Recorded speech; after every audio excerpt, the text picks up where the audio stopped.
Smuggling is a worldwide problem that is as old as history. It is the illegal transportation of goods across an international border. Often these goods are illegal or contraband and can include objects and even people. In Nigeria, smuggling springs from a variety of reasons, and this has created instability in the economic output as it discourages local businesses and investments from coming into the country. According to the report, the rate of legal cross-border trades has continued to increase. Reasons for this includes preference for foreign goods, craze for cheaper prices of goods, connivance between smugglers and some security personnel, as well as paucity of border security, which is posing a serious economic challenge to the country. Over the years, smuggling of goods into the country has failed the society with substandard goods, weakening the value of local production, which in turn robs the government of revenues, thus contributing enormously to the receding economy. I have the Managing Director and Chief Executive Officer of Dignity Finance and Investment Limited, Dr. Chijioke Ekechukwu. He's joining me live also from Abuja via Skype to talk about this and what it means for our economy. Good afternoon, Dr. Ekechukwu. Good afternoon, Tolu. It's my pleasure. Yes, smuggling. First, I want to ask, we've seen a lot of reasons identified here, but why do you think one will want to smuggle in the first place? Well, the first reason for smuggling is just profiteering and for cheating and just to beat the system. That is just the reason why people want to smuggle, just for profiteering. You know, so when people want to circumvent an established system, you see that what it means is that they want to make more profit and they want to be competitive more than others. So this actually leads people to a whole lot. The reason for smuggling also has to do with the value system a particular person has. And so there are people who want to get into business just because they want to cheat the system and beat the system. And so for somebody who wants to have a well-established business and wants to do business for tomorrow, he wouldn't want to do smuggling because there are laws establishing. And of course, for somebody who wants to do decent business, he will want to go to jail because some of these penalties involve going to jail. You know, so I expect that people who want to do business for tomorrow really will not want to do smuggling. Smuggling is actually for the lower cadre, lower in the sense, not lower in level of economic or income revenue, but lower in thoughts and lower in value. Those are the people who want to do smuggling. A normal person should actually go by the law and follow the law and respect the law so that business can be sustained and prolonged. At a time, we shut our borders or to prevent smuggling and movement of goods and services, particularly rice and some other products at that time. Let's go back to that time. Let's take our viewers back to that season. What do you think was the effect of that move? Many said it wasn't really positive because we didn't have the capacity to produce or to, in our country, plant or get enough rice for us to feed on. So we definitely depend on bringing from other countries. For me, I saw that policy as a policy of throwing the child away with the bathwater. You know, we could just have achieved what we wanted to achieve if our systems were working. In very developed countries, the word smuggling, yes, may happen, of course, but the magnitude will obviously be far reduced. If we have porous borders, we need to do something about the borders. If we have a system that is not working, we need to address the system and leave the issue of shutting down borders. In situations where we have trade treaties with other countries, we shouldn't be shutting borders. We should rather address the reason for that shut. Anyway, But I know that shutting the borders within the period had its own positive ends and also the negative ends of it. The positive side of it was the fact that, yes, we actually had many growers of rice and many sellers of rice and many manufacturers of rice and millers of rice. The other end is that it also made the product more expensive because the growers and the millers of rice couldn't have enough for the local market. And so many sellers actually had to go and pay more to smuggle and get that product in. So Nigerians were paying more. And so part of the inflation rate we are seeing today actually emanated from that closure that happened at that time. Price of rice increased because importers were paying more through the borders. Of course, some of these things were coming, and so they were paying through the borders to have them come in, and Nigerians were paying more for them. So you see that in one way, we try to achieve a thing by making the product competitive for the millers and for the sellers, but in another way, we are also backstabbing ourselves because we paid more for it as Nigerians. Otherwise, once we have a porous system, we need to address that system instead of closing borders going forward. Informal trading, if I would say, maybe between the continent, the African countries and all of that. Do you think if we formalize some of this trade, or do you think we could get better and reduce smuggling? Don't forget, we also have the AFCFTA on one side. So all of this, to me, looks like trade policy issues. Yes, actually, having to have contraband, every country has certain things they will not allow into their countries for different reasons. When you do this, you want to protect the local industry, you want to encourage manufacturing, you want to ensure that you develop and grow certain sectors of your economy. And that is the reason actually for having some prohibitions on some products. But having said this, when you have prohibitions, it's not a time for certain departments of government to begin to celebrate, to say, okay, this is an avenue for us to now have more money, because having such prohibitions actually means that we have to continue having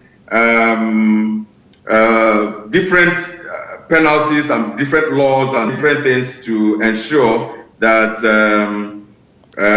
things move well.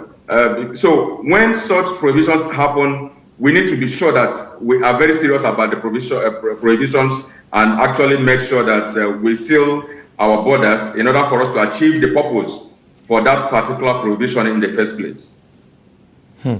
Now back to weak border enforcement issues. Some say a lot of work needs to be done with regards to security personnel also across that line. For example, when someone smuggles PMS outside the country, which in this country is sold for 163 to 165 naira, as the case may be, and you can sell at neighboring Benin Republic for almost $1 for a liter. So I think it's very, very attractive to move this out of the country, and you can always afford to take care in quote of all of the officers along that line, because you know the profits you're going to make at the end of the day. How can we make all of this less attractive and address this ugly trend?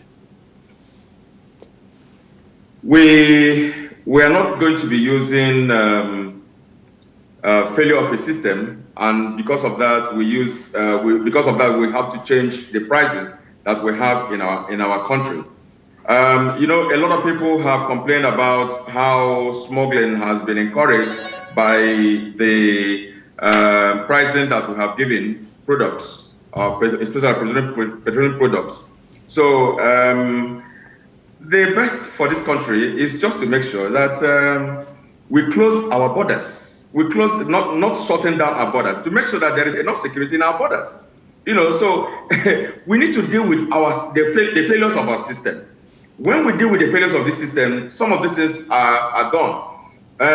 The capacity we have of petroleum products, if utilized within this country, should be enough for us. probably by now the prices will be coming down. But because there is a lot of profiteering and those people are exporting these products outside the country, it becomes so difficult to be able to control the price because people outside the country are ready to pay any price for it.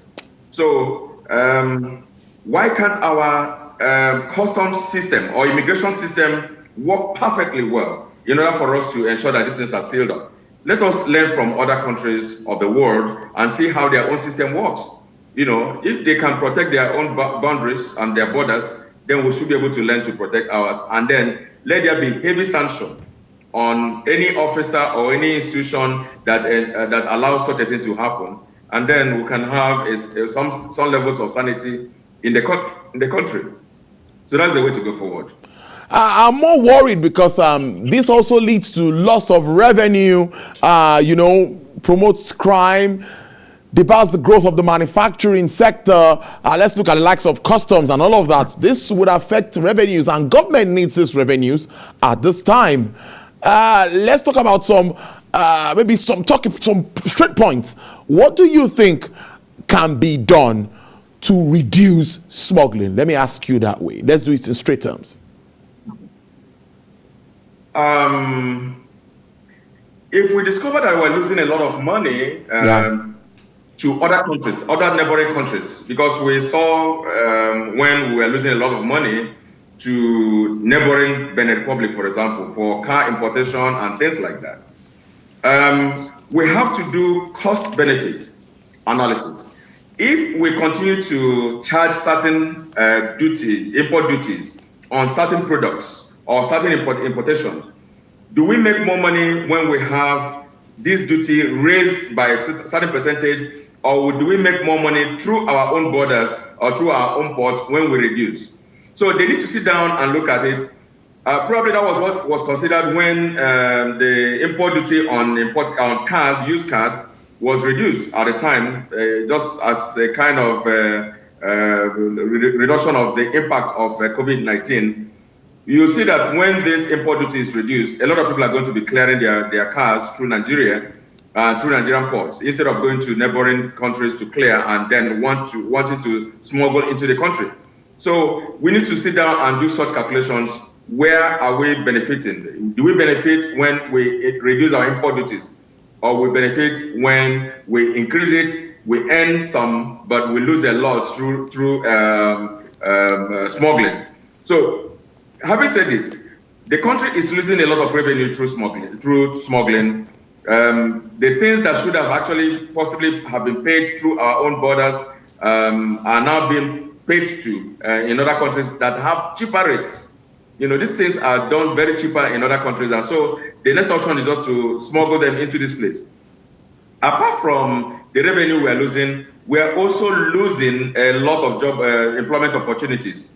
We're losing a lot of, because some of these things actually could have created more and more jobs in the country. You see, when certain things are being imported and smuggled into the country, and the local manufacturers are in serious competition with the imported goods, don't forget that the cost of production may be higher here because of cost of certain infrastructure, cost of power, and cost of energy. They may be higher here. So you see that you're importing these things from some countries that have lower costs of production. And so you get them here, you are actually killing manufacturing in the country. You know, so these imported goods are going to be competing seriously with the locally manufactured ones, and that way we are actually going to have serious competition. When a manufacturer knows that the imported ones are being preferred, and the imported ones are coming far, far cheaper than the one he's manufacturing, what he will do is just to shut down his factory. You know, the question is, why did factories like Michelin shut down their factory? Why did factories like Dunlop Tires shut down their factory? You know, because the tires that were being imported were far cheaper than the ones manufactured in Nigeria. And so those are the things. So when some of these smuggled things come in, they are going to actually make, they're not going to, the locally manufactured goods are going to suffer from competition, and of course will go out of the market. So there are so many things being suffered when these things are smuggled into the country. it also creates instability in pricing. People are not able to even know what prices that exist in the market, and it will be difficult for government to actually record. These are some of the major problems we have. When you measure, when government wants to measure, or the national office of any federal parastatal, when they want to measure the size of imports that we're getting, it's difficult to measure it because most of the ones that are coming through smuggling are not recorded and cannot be measured. And so those are the various difficulties created by smuggling, and that is why we have to do everything to ensure that smuggling is heavily reduced, or at least eliminated if possible. Let you go. Some also say foreign exchange market, talking about our parallel market and the interbank rate and all of that, is also something that attracts, or that, you know, doesn't make it attractive for investors or investments to come into the country. So like you said, some prefer to maybe go outside the country to trade, do some business, and now from there move it to Nigeria. That could be cheaper running it there. Do you see Forex playing a role also in all of this, and our crave for foreign products? It plays some role. The reason why it plays, the way it plays this role is the fact that if FX is not available, you know, many times you see that there are some prohibitions that have happened. Some products are not valid for FX, and so not valid for M. So that means you cannot source for this foreign currency through the CBN or through the official means. So people also go through the parallel market and source for this funding. And when they do, they'll have to import them like that. And so when you're doing this kind of importation, you are also in trouble as the goods are entering here, because you cannot clear them in our system.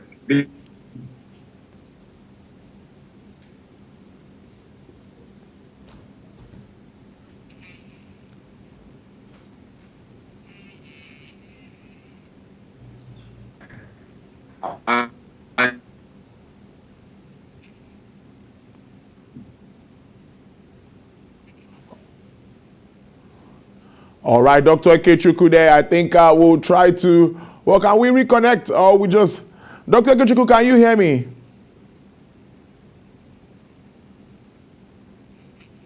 Oh, okay. Dr. Ekechukwu? Yes, I'm with you. Yes, make your points, please, as we wrap up. Okay, so we are saying that the systems of government must work, and we have to identify what we want to achieve, either to drive our revenue base and protect our local manufacturing sector. And because when we protect the local manufacturers, we can actually use the borders to do so. Smuggling in all ramifications is actually a major bane in the growth and development of any country. And so we have to do everything to make sure we close those openings, and those openings can only come when the institutions that are manning our borders work harder and work sincerely to close and man our borders. In other words, we need to make sure that we protect our local production capacities by making sure that our borders work again. Dr. Chijioke Ekechukwu there, Managing Director, Chief Executive Officer, Dignity Finance and Investment Limited. Thank you very much for joining us this Monday. We appreciate this. Thank you very much. I appreciate it.